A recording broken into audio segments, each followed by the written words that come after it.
Just going to read this article here. Reuters.com. Ukrainian villagers count dead after weeks in school basement by James Mackenzie and Sylvia Aloisi. Yahidne. The city's name is called Yahidne. This happened in Yahidne, Ukraine. April 8th. This is published 2 days ago. Reuters.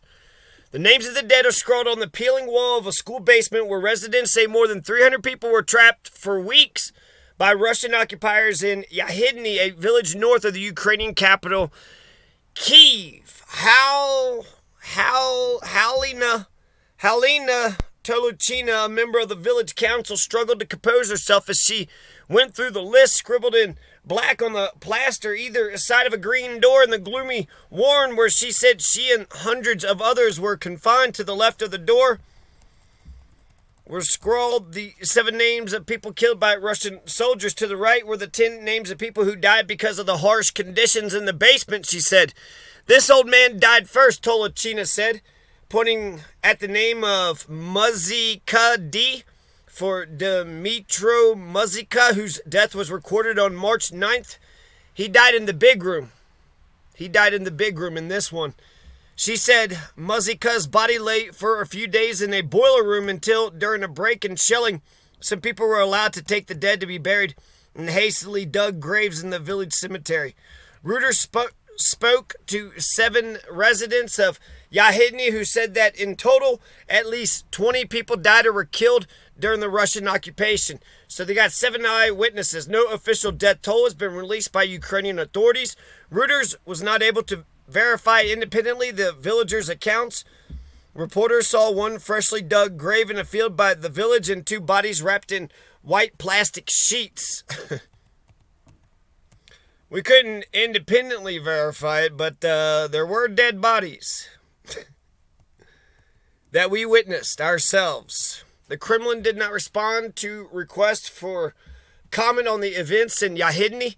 The accounts of what happened in the village add to growing testimony from Ukrainian civilians of suffering in the towns around Kyiv during the weeks of occupation by Russian forces following the invasion launched on February 24th.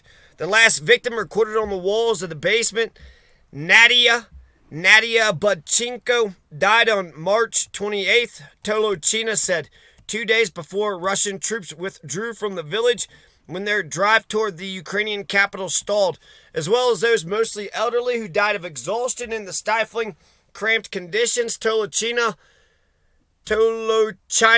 named others she said were killed by Russian soldiers, including Viktor Shevchenko and his brother Anatoly, known as Toya.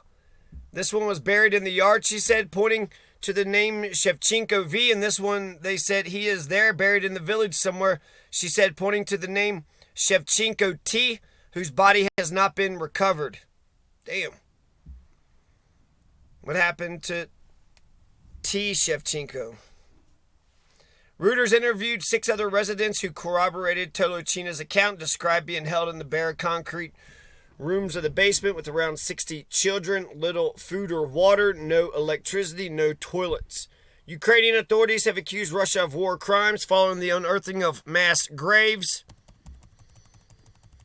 in towns around Kyiv, such as Bucha and Marizin, and the discovery of bodies whose hands have been tied and shot in the head.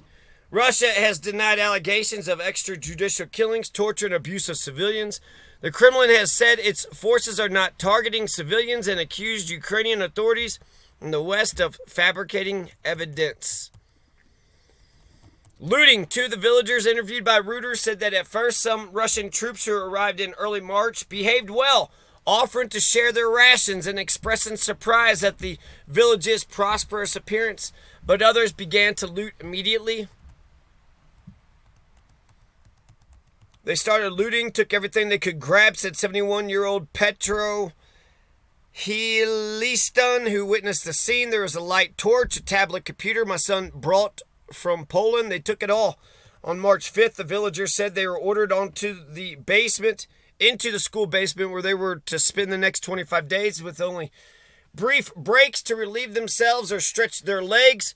The Russian soldiers told them the confinement was for their own protection. The villagers said they described sharing buckets for a toilet, taking turns to sleep in the small crowded rooms. Since there wasn't enough space for everybody to lie down, it was almost impossible to breathe, said Oha Minielo,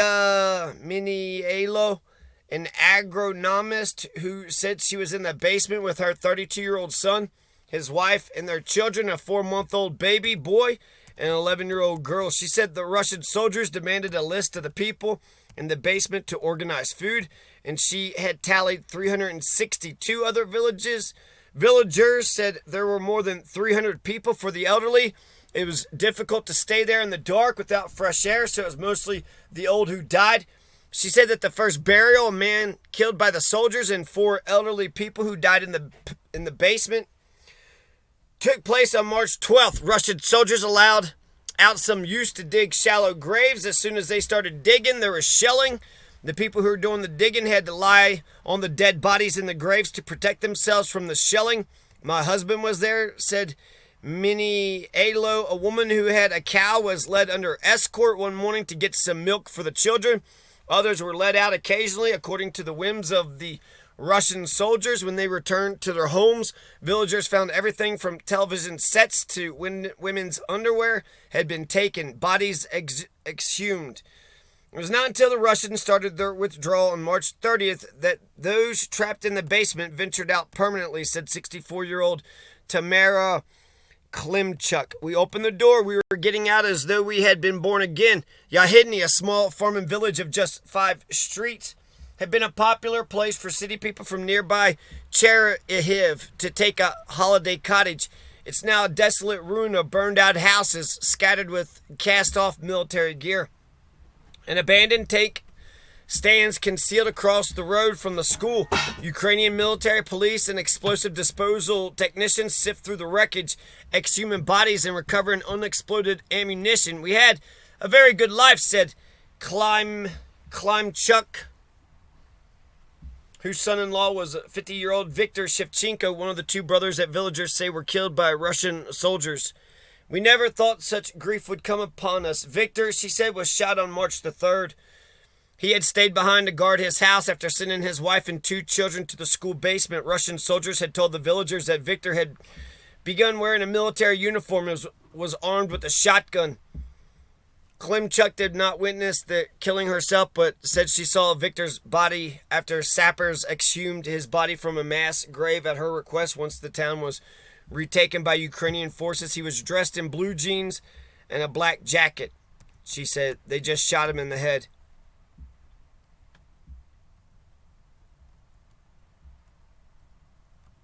Viktor Shevchenko. R.I.P. Viktor Shevchenko.